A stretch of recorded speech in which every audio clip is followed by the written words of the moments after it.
आप सभी लोग, फसल किसान का एक बहुत ही अमूल्य चीज, इसको पेस्टिसाइड से बचाने के लिए सबसे पहले डीडीटी नाम का एक पेस्टिसाइड आया जो कि इंसेक्टिसाइड को मारने के लिए एक रिवोल्यूशनरी साबित हुआ। डीडीटी यानी कि डाइक्लोरोडाइफेनाइल टेट्राइथेन। अब इसके बाद से हम लोगों ने थोड़ा और इस पर इंजीनियरिंग की, थोड़ा और समझा है। हम लोगों ने धीरे धीरे कर क्या हुआ, 1985 में जो टोबैको था उसको हम लोगों ने कमर्शियलाइज किया by the using of hybrid crops. अब हाइब्रिड क्रॉप्स का ऐसा होता है कि जो ओरिजिनल डीएनए होता है उसमें हम लोग कुछ डीएनए को अल्टर करके कुछ नए फीचर्स उसमें ऐड करते हैं। जैसे आप यूं समझे तो कुछ ऐसे फसल है जिसमें कीड़े कम लगते हैं, इसका डीएनए निकाल के कुछ ऐसे फल है जिसमें न्यूट्रिशन ज्यादा है, तो इन दोनों का डीएनए डिफ्यूज करके दूसरे थर्ड पार्टी में जाके इंजेक्ट कर देंगे ताकि वो जो थर्ड पार्टी में इंजेक्ट करे वो प्रॉपर मैच्योर हो जाए। लेकिन अगर हम इसके साथ साथ देखें तो जितना अच्छा लग रहा है कि कितना अच्छा रहेगा, जल्द से जल्द उग भी जाएगा और कीटाणु से भी बचेगा, लेकिन इसके साथ साथ इतनी सारी प्रॉब्लम्स भी है इसकी जिसको हम लोग नजरअंदाज करते हैं या फिर यूं कहे हम लोग इस पर ध्यान देना ही नहीं चाहते हैं। एलर्जी, जो कि आज हमको लग रहा है हर तीसरे पर्सन में किसी ना किसी चीज को किसी ना किसी चीज से लेकर एलर्जी है।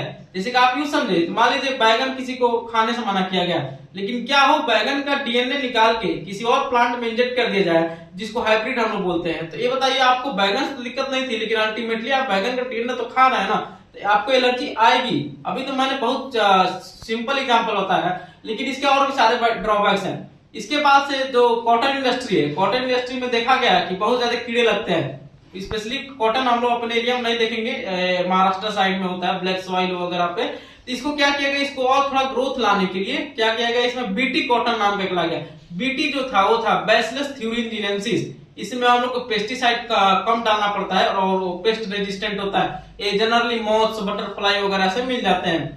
अगर इसी के साथ देखा जाए तो सन 2001 से लेकर 2002 तक इसको एक्सपेंड किया गया, कॉटन को एग्रीकल्चर को एक्सपेंड किया, फिर से 2014 टू 2015 इसको एक्सपेंड किया गया। लेकिन इसके साथ साथ जितनी चीजें बनाई गई उसकी कुछ चीजें बिगड़ती भी गई इसके साथ। जैसे कि मैंने अभी एलर्जी वाला एग्जांपल बताया था। अभी क्या है ना, हम लोग की इतनी तेजी हो गई किसी चीज में, we don't want to wait for something, हम लोग तुरंत के तुरंत सब कुछ चाह रहे हैं। अभी मैं नहीं जानता था कि मेरे ही घर पे हाइब्रिड क्रॉप, जो मैं जानता था कि नेचुरल क्रॉप है, लेकिन मैं भिंडी पे देखा तो हाइब्रिड उगा रहे। अरे क्या फायदा इतनी तेजी का, आप करेंगे क्या?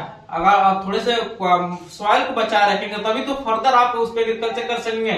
आप इतने ज्यादा उसमें पेस्टिसाइड डाल रहे हैं, ऊपर हाइब्रिड क्रॉप डाल रहे हैं, तो सॉइल की फर्टिलिटी रेट तो गिर गई ना अल्टीमेटली। आप कृपया इसको थोड़ा चेकआउट करें और आगे से आप इसको ध्यान में रखते हुए थोड़ा ऑर्गेनिक खेती की तरफ बढ़े और इन सारी चीजों को मद्देनजर रखते हुए चलिए मिलते हैं अगले वीडियो में। तब तक के लिए थैंक यू।